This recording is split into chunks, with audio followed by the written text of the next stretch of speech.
Saya punya kitab namanya Hasyiatut Turmusi, dikarang ulama top Indonesia, namanya Syekh Mahfud At-Turmusi. Itu beliau cerita, Imam Al-Amudi itu ulama top, tapi dia itu unik, tiap ngajar santrinya itu ngajar matematika. Terus ditanya, sampai muridnya itu ragu, ini guruku masuk surga enggak, ini kiai kok hanya ngajar matematika. Ya kira-kira ngajar, ya seperti mahasiswa jenengan kan, ini rektor masuk surga enggak, ngomong teknik terus gitu loh. Tapi gurunya kayaknya enggak terima, disuudoni santrinya itu enggak terima, karena beliau seorang wali.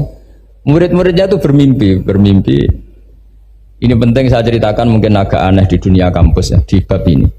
Kalau dalam teori kita, Pak On itu, mimpi sama nyata, melihat itu otoritatif mimpi. Ini yang agak aneh di ilmu pesantren.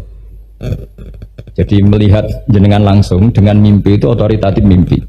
Karena mimpi, ru'yal mukmin dijamin oleh Rasulullah sama dengan 46 juz'un minan nubuwah. Jadi persennya itu besar sekali, 46% dari juz'un minan nubuwah, otoritatifnya.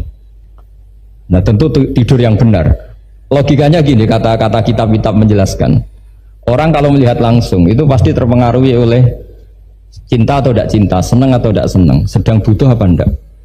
Jadi kalau saya sedang butuh dengan Pak Rektor itu melihatnya dengan penuh harapan. Jadi kalau saya sakit mau mati itu senang lihat dokter karena ini harapan, Rektor nggak ngefek gitu kan gitu.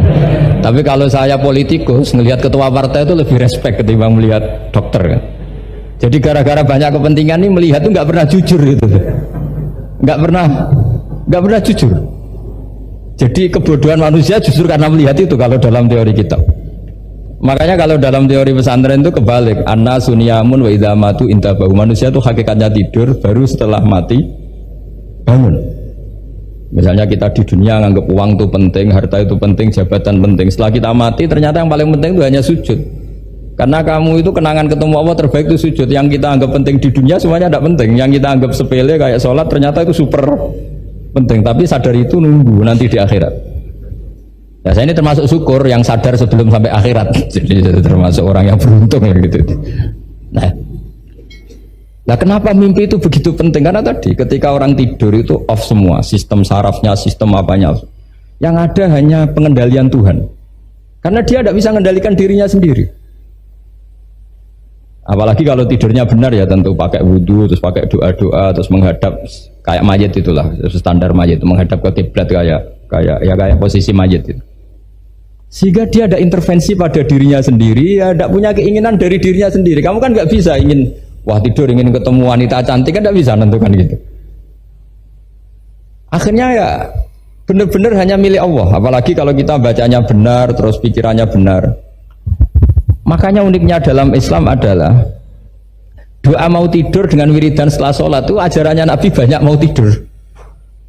Wiridan subhanallah 33, alhamdulillah 33, Akbar 33 dan disempurnakan seterusnya itu ijazah Nabi kepada Sayyidah Fatimah itu untuk mau apa?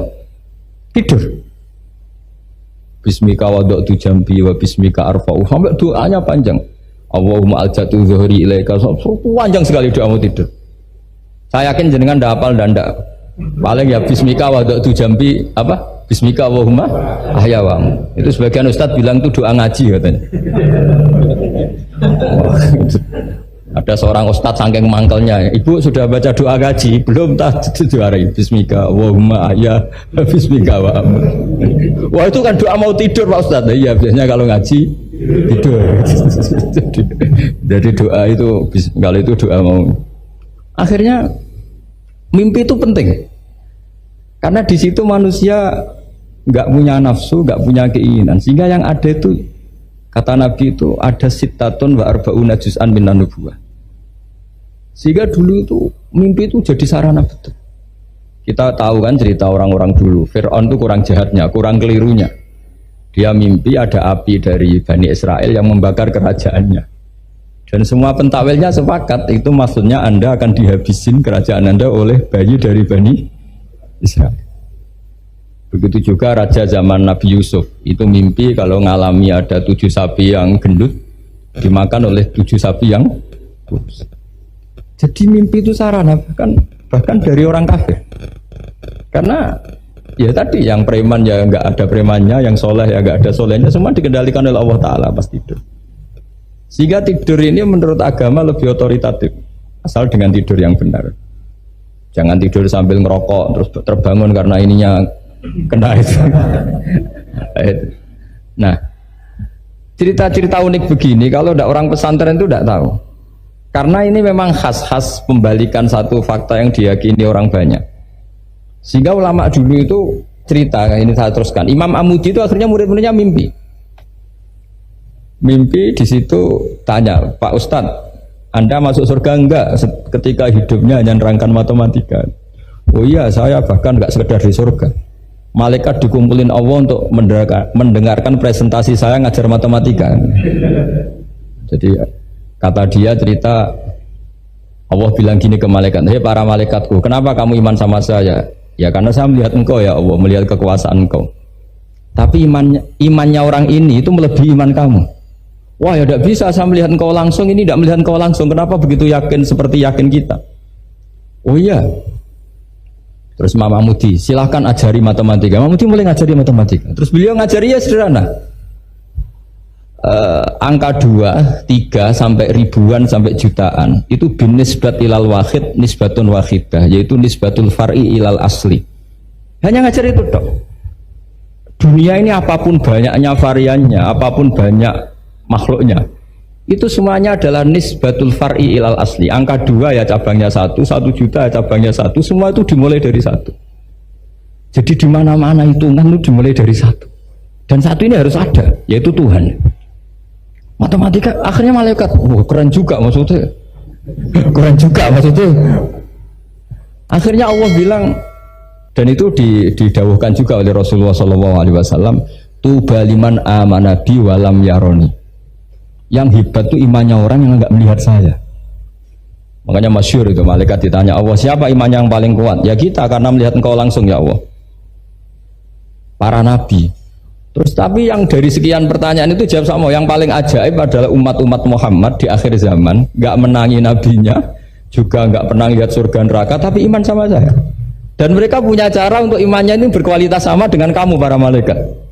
Ya diantaranya dengan cara logika tadi yang saya utarakan tadi. Am khuliqu min ghairi syai'in am humul khaliqun. Kalau alam raya ini wujud, maka penyebabnya harus sesuatu yang wujud.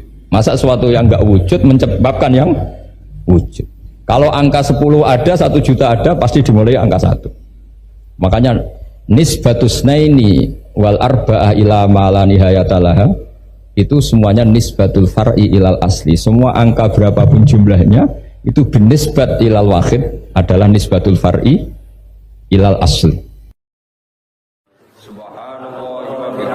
عدد خلقه ورضا نفسه وزينة عرشه ومدد كلماته سبحان الله وبحمده عدد خلقه ورضا نفسه وزينة عرشه ومدد كلماته